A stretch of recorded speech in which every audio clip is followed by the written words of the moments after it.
Just when you thought the government didn't have enough control over your lives, locking you down for a year and a half, telling you which boiler to buy, which car to drive, when to go on holiday, and how much meat goes on your plate, the latest assault is on your mind.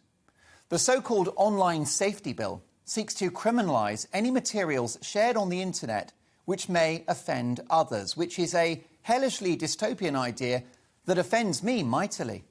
The censorship of the population has been a growing cancer for years now, with woke institutions and corporations clamping down on free speech.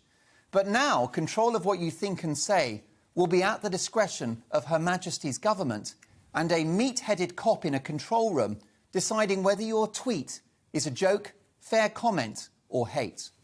I didn't realise that all of the other crimes had stopped in this country. I didn't realise that burglaries, sexual assaults, knife crime and antisocial behaviour had been eradicated. Forgive me, I didn't get the memo.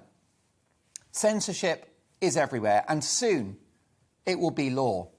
Universities are deplatforming guest speakers whose views may expose students to uncomfortable truths or give them a different perspective. Surely the very point of university.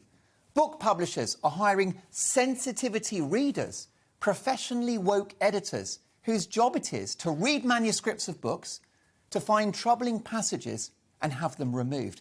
Isn't the best bit of any book the troubling passage? As an economic liberal, I believe in fewer taxes, not more. As a political liberal, I believe in less government, not more. And as a social liberal, I believe in less law, not more.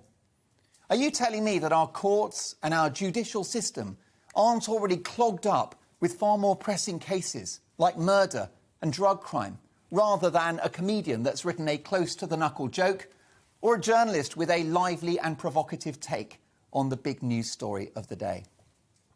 I think all of these hate laws have to go.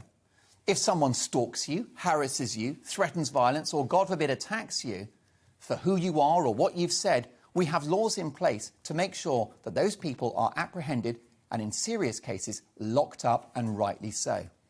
But this online safety bill is anything but safe. It's dangerous because it threatens the values and freedom which are embedded in the DNA of this country. And who the hell decides what is offensive or harmful? Are Les Dawson's comedy routines about his mother-in-law harmful? What about Rod Stewart? Is Do You Think I'm Sexy harmful? What about all of those voluptuous Renaissance paintings with the model spilling out of her dress? Are they harmful?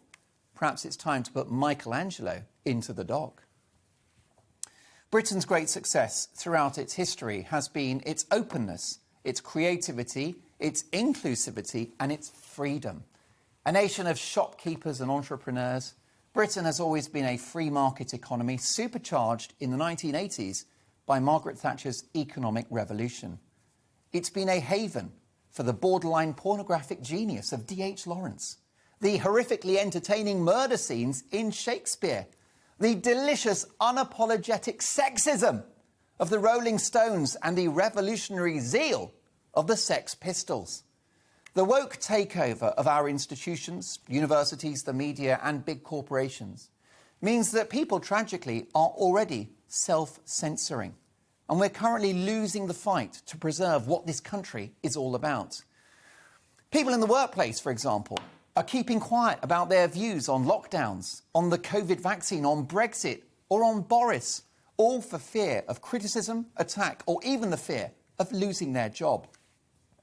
Well, this self-censorship is about to become law. We stopped being physically free months ago with lockdowns, living at times in a police state, and we still face the horrific threat of COVID vaccine passports, medical apartheid, basically. With this legislation, it's another nail in the coffin for freedom. No one's got a right not to be offended. I'm a national television broadcaster, and I get plenty of attention online.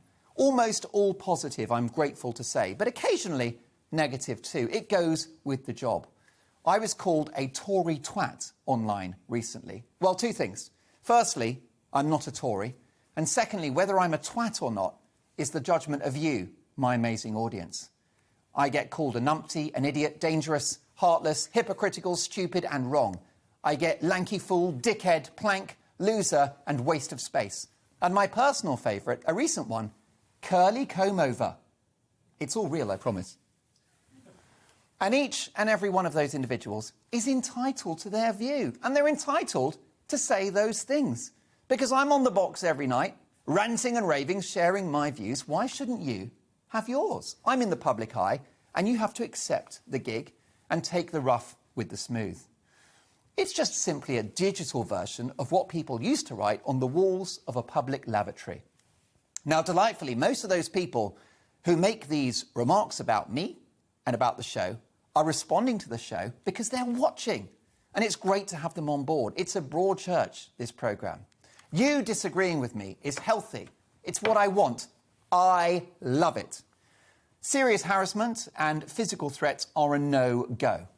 But above and beyond that, it should be all right to say what the hell you want in this supposedly free country. No one's got a right not to be offended. And if you do think that you've got a right to be offended and you want to send someone innocent to the tower for expressing a different view, you can bog off. I do hope that wasn't triggering.